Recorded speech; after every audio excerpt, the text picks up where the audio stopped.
What's up, everybody? Renfell here, and I just got done watching the Baldur's Gate 3 showcase, which is behind me, the panel from hell, and we got to see for the first time ever the launch version of the character creation system, which was on full display throughout today's live stream. And I gotta say, the system that we have in early access has been good, and it's been fun, and it's been cool to watch it evolve. But seeing the ultimate form is pretty awesome as well because now we get confirmation of other things. We obviously have different layout completely now. Um, they're going to be able to go through and move the maturity rating, the freckle quantity, the freckle intensity, um, the pigmentation. There's also genitals, and they have a modesty filter that you can adjust as well.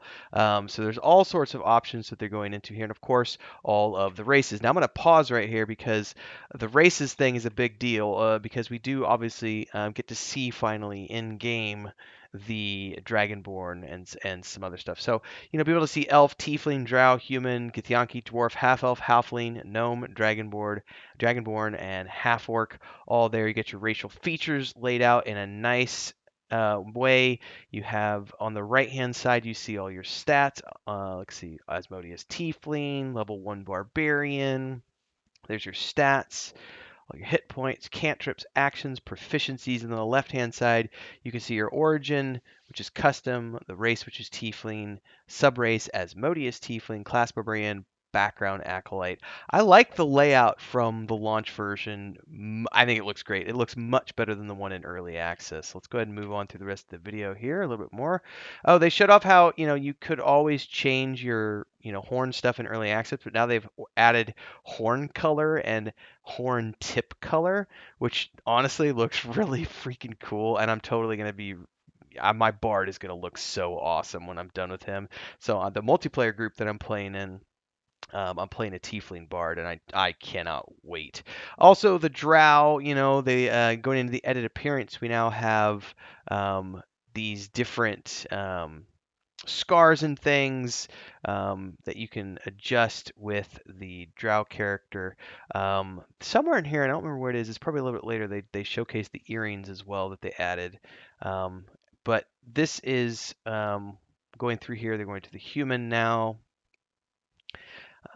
There is the hair options. There's a ton of now being able to see all of the hair options laid out so that you can scroll through them. Whereas before, I don't think there's ever been a preview. You just have to scroll through and see which one you think looks best in your character. But now you're actually going to be able to preview the various hairstyles before you make your decision. Before you even look at them visually, you can just scroll down a list, which is going to help on load times as well because you're just able to go down there and be like, I don't want short hair. I want something long. Where's all the long hair? And oh, here's the long hair. I want a bun. Well, where are the bun options? So on and so forth. So lots of hair options. Then with the Githyanki, which are really kind of cool. There's the body types now. You can do obviously male, female as you could before. Various hairstyles. She looks kind of punk. I don't think they've showed off the one of the things I was talking about. They were showcasing the hair stuff here, but we've seen the hair stuff before, so this wasn't that impressive to me. Waiting for her to get to the next part here. Grain intensity. While she's doing this, I could just skip ahead, but I'm going to wait. They also showcase body size, which she briefly hovered over, but they do share it a little bit here in the character creation process. I don't remember what it is. But dwarves, oh, this is the part I was raving about during the live stream. They have beards on their dwarven women. Anybody who has been around with me throughout the Rings of Power and everything else, dwarven women should have beards, and the fact that you can have beards on your dwarven women in this game, I'm sold. Like immediately, the fact that I could play a bearded dwarven woman is amazing. This barbarian looks amazing. I think this is the part where they talk about body types. Here in a second. Yeah, they're showing the big, brawny, big, bulky looking dude. Like you have all the body types now, which is really cool to be able to go through and see. They talk a little bit here about the halflings. By the way, that fuzziness was on their end as they were moving around with their stream. They had some technical difficulties, so that's not me.